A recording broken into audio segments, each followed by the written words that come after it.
Hello everybody and welcome to discoveryofwine.com. I am your host Alex Savoie and I'm here today to discuss wine with you.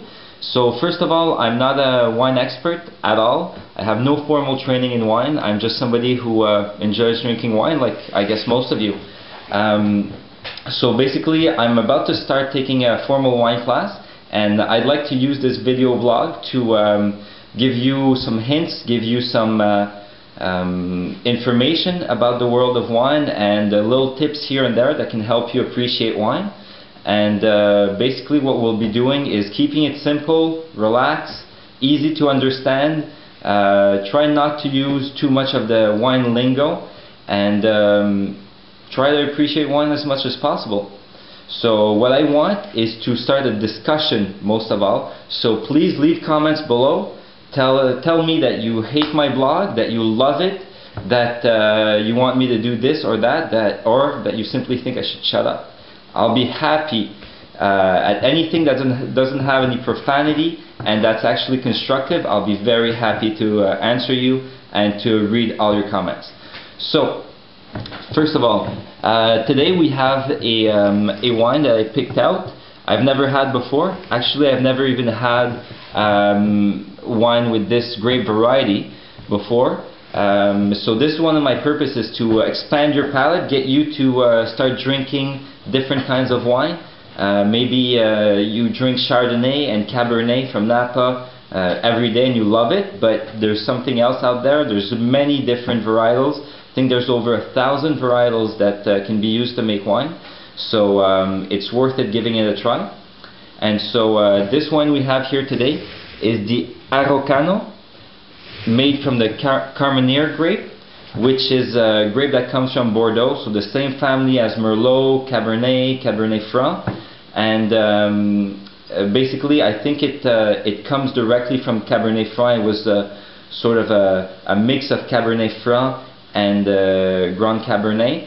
So that's that. It was almost wiped out of France many years ago. Just a little bit of it survived, but it's very scarcely planted over there. This wine comes from Chile, and for the longest time in Chile they thought this was Merlot because it was so similar to it. But somebody found out a few years ago that it's actually the Carmenere grape. And so without further ado, I'm going to give this a little taste. So notice I have the wine sitting here to let it breathe. This has been open for about 2.5 hours.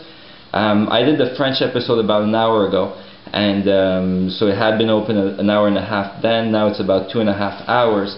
So let's see how it fares up. I liked it earlier, but let's see, maybe things change over the course of an hour. So first thing I noticed is the color is not too dark for Cabernet family type of wine, and it's actually somewhat light actually, but not as light as Pinot Noir or anything of that nature. But let's smell it up.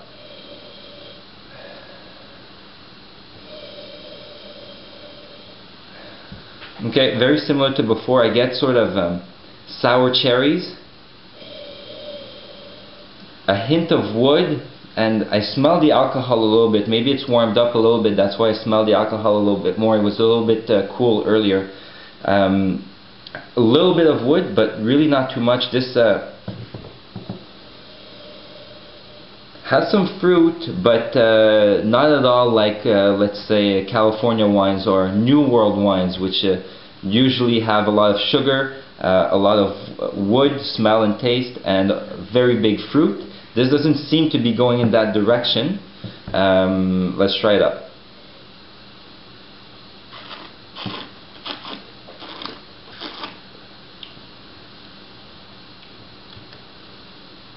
So this one is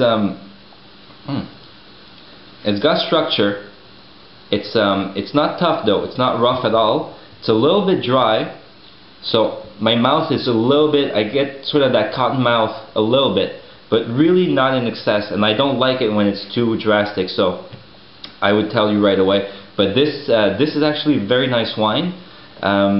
I get sort of the same thing that I got on the nose, so the sour cherries with a hint of, I was saying spices before, I get the black pepper at the end, not too strong though. So it's a nice wine that's got good acidity, good tannins, good structure, but not too over the top, nothing that stands out way too much, and so it's very nice to drink even without a meal. I would definitely recommend this. This is only about $14.50, I think, let's say $15 at the SAQ. Definitely worth a try. Jacques Benoit, journalist for La Presse, gave it 3.5 stars out of 5, which for him is a very good note, especially for a $15 wine. Wine Spectator scored it 83. I'm not qualified to rate wine, but I think 83 for them, although it sounds like a high note, is not compared to how they rate their other wines. So I think they might have hit it a little bit low, but I really like this wine, and so for $14 I think it's definitely worth a try. Definitely would be good with some red meat, but not too rough that it can't be appreciated like this. Definitely you can drink it up without having any meal with it.